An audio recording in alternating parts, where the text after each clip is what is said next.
Pemirsa, berjumpa kembali dalam acara Kasih Tuhan Dalam Malam. Kali ini kita bersama-sama di tengah sawah. Kita teringat akan suatu perumpamaan yang didapat dalam Matius 13 mengenai seorang yang menaburkan benih.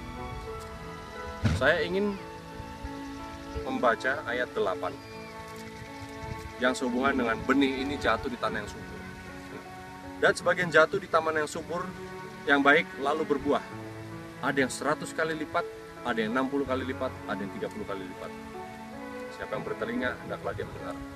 Nah, Yesus memberi suatu perumpamaan bahwa benih ini ada yang tumbuh di tanah yang tidak baik, ada yang tumbuh di tanah yang baik. Nah, namun ada satu hal yang kita juga perlu ingat, bagaimana untuk supaya tumbuh subur dan tumbuh menjadi tumbuhan yang kuat. Di belakang saya ini ada suatu benih yang kurang lebih umurnya 2 minggu. Nah, di saat benih itu ditanamkan di dalam tanah, benih itu mudah mati. Walaupun tanah subur sekalipun, sangat mudah mati juga. Karena di saat dia mau berkembang, dia terhimpit dan sebagainya, sehingga dia tidak bisa menjadi tanaman yang besar dan kuat. Nah, untuk kadang-kadang kita, kalau kita berbicara mengenai firman Tuhan, diartikan, disamakan dengan suatu benih yang ditumbuhkan di dalam hati manusia. Kadang-kadang benih ini masuk ke dalam hati manusia, tapi hati manusia tidak siap dan tidak dikondisikan untuk supaya benih firman Tuhan itu tumbuh. Nah, kalau kita melihat perumpamaannya, karena kita di tengah sawah sekarang ini, saya berdiri di suatu tanah yang baru saja dibajak. Nah, mengapa dibajak ini atau dibongkar ini?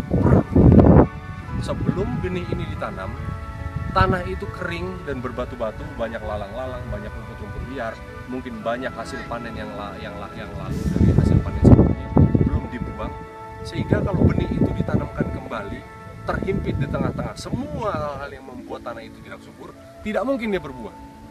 Jadi tanah itu harus terutama dibongkar dulu, dibongkar yang akar-akar dari rumput-rumput liar itu harus dikeluarkan supaya dia mati, dan lalu diberi air supaya rata, baru benih itu siap ditanam, dimasukkan ke dalam tanah. Nah, artinya apa? Sebelum kita bisa menerima firman Tuhan, sebelum firman Tuhan itu bisa hidup di dalam hati kita, membuahkan suatu hasil manusia baru di dalam kehidupan kita, tanah kita atau hati kita ini harus terlebih dahulu dibajak, dibongkar dulu dari semua kesenangan-kesenangan atau kesibukan-kesibukan atau hal-hal yang membuat firman Tuhan itu tidak mungkin bisa tumbuh di dalam hati kita. Artinya apa? Dari segala kebiasaan-kebiasaan kita, mungkin tontonan-tontonan kita, mungkin dari karir-karir kita yang menjauhkan kita dari Tuhan, pergaulan kita yang kosong, omongan-omongan kita, mungkin cita-cita yang hidup kita yang tidak sesuai dengan firman Tuhan, itu harus dikondisikan dulu, dibongkar dulu, dicabut dulu dari akar, dibalikkan dulu sehingga tanamannya itu akarnya menghadap ke atas, supaya dalam 1-2 hari mati, baru air dialirkan. Di saat mati bahkan itu akan menjadi pupuk bagi benih yang akan datang.